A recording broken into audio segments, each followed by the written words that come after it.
قال والدي يأمرني بالذهاب إلى السوق، سوق القات، لآتي له بقات، إذا قلت له معتذرا لا طاعة لمخلوق معصية الخالق يغضب علي. سهل يغضب عليك فتره بعد سيعرف طاعتك لله جل وعلا سيحبك. وقلوب العباد بين أصبعين من أصابع الرحمن، وأنت تلطف به ويكون الكلام والخطاب معه جميل. إن سبك اصبر، وإن ضربك اصبر، ولا تطعه في معصية الله جل وعلا إلا إذا كان هناك إزهاق نفس وهناك شيء لا يتحمل، فالضرورات تقدر بقدرها. وأما لك من دوحة أنك تأبى فأبى، فيقول لك اترك هذا الدين الذي أنت عليه، يقول لما يجوز، هذا دين الله، يكون علمانيا اشتراكيا، يقول اترك هذا الأمر. فهذا تستعمل معه ما استعمله سعد مع أمه لما قالت لأضربن عن الطعام أو تترك دين محمد. فقال يا أماه لو كانت لك 100 نفس تخرج نفس بعد نفس ما تركت دين محمد. هذا خط أحمر لا يجوز تنازل فيه أبدا. أو احلق لحيتك، ترك المطاوعة. كيف ترك المطاوعة؟ هؤلاء أصحاب دين، أصحاب علم، أصحاب خير. طيب وين أذهب؟ ترك المطاوعة وين أذهب؟ مع الضائعين، مع الفسقة، مع الفجرة؟ تأمرني بهذا أن يذهب مع الفسقة مع الفجرة؟ المطاوعة الله أمرني بالصبر معهم وأمرني باللحوق بهم. واصبر نفسك مع الذين يدعون ربهم بالغداة والعشي يريدون وجهه ولا تعد عيناك عنهم تريد زينة الحياة الدنيا ولا تطع من أغفلنا قلبه عن ذكرنا واتبع هواه وكان أمره فرطا. ولا تطرد الذين يدعون ربهم بالغداة والعشي يريدون وجهه ما عليك من حسابهم من شيء وما من حسابك عليهم من شيء فتطردهم فتكون من الظالمين. ولا يحافظ عليهم هذه مادة الخير أو لا مادة الخير. فلا تطاوع، اتركهم طاوعة، اتركهم طاوعة. وين يروح مع الظلمة لأنفسهم. فبعض الآباء أمره عجب، أمره عجب. الثبت يا أخي، ثبت لابد من ثبات، لابد. والله سيأتي بالفرج مع الأسلوب الحسن كما تقدم معكم في الآية وإن جاهداك على أن تشرك بما ليس لك به علم فلا تطعهما وصاحبهما في الدنيا معروفا. وكم من إخواننا كانوا يطلبون منهم أهلهم أن يتركوا، يخافون عليهم من بطش الاشتراكي بداية الدعوة، فصبروا وثبتوا. وكم يحكي لكم الشيخ أحمد من القصص الجميلة التي مر بها حصلت له من سجن ومن تعب من أجل الدين ومن أجل السنة ومن أجل الخير. صبروا، ها هم الآن الناس تدعو لهم وتحبهم بسبب سابقية جميلة. أصحاب رسول الله أهينوا، الذي في الرمضاء والذي قتل والذي فعل به ما فعل من الأذى وأخرجوا من المدينة وأوذوا لا يعلم، ونحن ما نريد نؤذى، نريد كل شيء بالبرود. لا دين لابد فيه من ابتلاء. أهل دماج في هذا الوقت ابتلوا ابتلاء عظيما، بلاء عظيما، وصبروا. وهذه العاقبة الحسنة الآن. لو قالوا خلاص يا سيدي عبد الملك تعال ايش تريد منا؟ تريد ايش منا؟ تعال حياك الله. تريد أن نكون أنصارا لك؟ ما عليك. تريد أن نحضر المولد؟ نحضر المولد نصلح شعارات خضراء ونصلح هذا، ما عندنا مانع، هذه سياسة شرعية.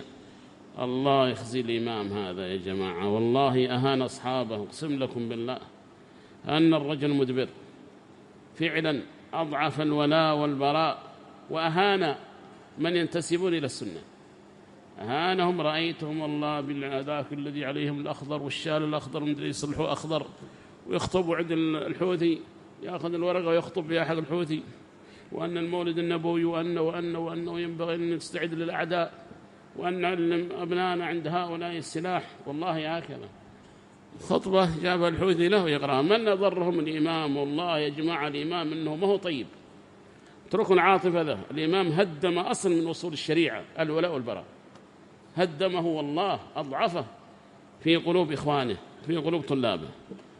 صاروا سيدي وموالد وبدع، والله أعلم بكرة يستعملون في قتال، لأنكم تعترفون أن هذه دولة شرعية. والعدوان العدوان، وأنتم تقولون العدوان، لا من العدوان، هؤلاء العدوان على الأبواب الآن، لابد تقاتلوا معنا، وربما قد ذهب بعضهم. حسبي الله ونعم الوكيل. سيلقى جزاء محمد الإمام، سيلقى جزاء عند الله، فإنه خلخل الدعوة، وكانت الدعوة قوية، خلخلها وخلخل ولاء أهلها وبرائه.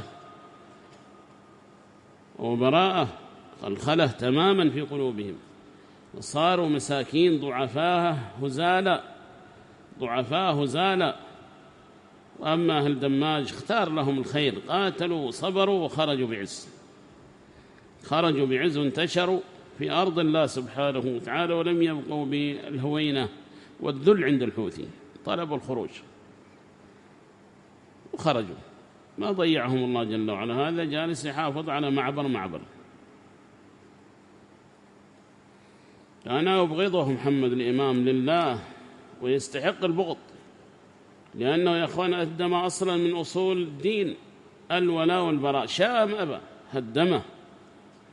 تجد من يتميع معه، يا أخي ضال، تقول الله ضال، إيش بعد الضلال بعد هذا الضلال الذي فيه الإمام؟ إيش من ضلال بعد هذا الضلال الذي فيه محمد الإمام؟ ليش تهيبون؟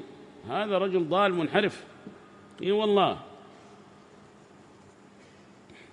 ترى أصحابه مساكين بالعمايم والخضر وبالشالات الخضر والدنيا الخضرة، وخطيب الإمام يخطب للحوثيين بورقة الحوثي التي فيها ما فيها من الإشارات الخفية ومن البلاء الذي يؤثر على عوام الناس، يسمعون لكم ويثقون بكم، ويسميها الحكمة. هذه الحكمة وليست الحكمة، ألجمتكم عن كلمة الحق. ولله در شيخنا رحمه الله كان يسمي جمعية الحكمة جمعية الحكمة، التي توضع في فم الفرس، ما جعل يتحرك، تقوده خلاص، تقوده على ما تريد، تقوده قيادة ومرتاح به، فيسميها بجمعية الحكمة، ليس جمعية الحكمة. وهذه حكمة محمد الإمام هي الحكمة في الحقيقة، ألجم أصحابه وأتعبهم جدا. فالحمد لله الذي وفق أهل السنة لهذا الخير، ووفق شيخنا يحيى أن يختار باختيار الله سبحانه وتعالى له هذا الخير الذي نحن عليه، وصبرنا على الإخراج وتعبنا من الإخراج وضاق صدورنا من الإخراج، لكن الله يسر بعد ذلك وبعد الشدة التي مرت بها السنة. وها نحن مجتمعون ولله الحمد، نسأل الله أن لا يفرغنا وأن يجعل هذا الاجتماع اجتماع مرحوم، الحمد لله. وفي عز ومنعه، وعند دولة مسلمة، عند دولة تحافظ عليك، دولة مسلمة لا تؤذيك، لا أنت ولا أهلك ولا مالك، ولا تعتدي عليك، تذهب تمر على النقاط وأنت مطمئن. وإن دخلت سجنا من سجونهم تعرف أنه ما فيه ما يتعامل به الحوثي مع السجناء، ولا أنت في خوف أنهم يعطوك سحر، يدسوه في الأكل، يدسوه في الماء، تبقى ربما لا تأكل شيئا وتجوع، خايف من سحر الحوثي ومما يدسوه. تدخل عند ناس يخاف الله فيك، إن ضربوك لأجل جريرتك صبر، أما أنهم يؤذوك في عقيدتك لا، ولا يسمعوك سب الصحابة. دولة مسلمة وش بعدها؟ إيش الإسلام؟ والشعائر ظاهرة، والسجن فيه صلاة وفي كل شيء. فالحمد لله. فنحن ندعو لدولتنا أن الله يرزقها البطانة الصالحة، وأن يثبت ملكها ويهديها سواء السبيل.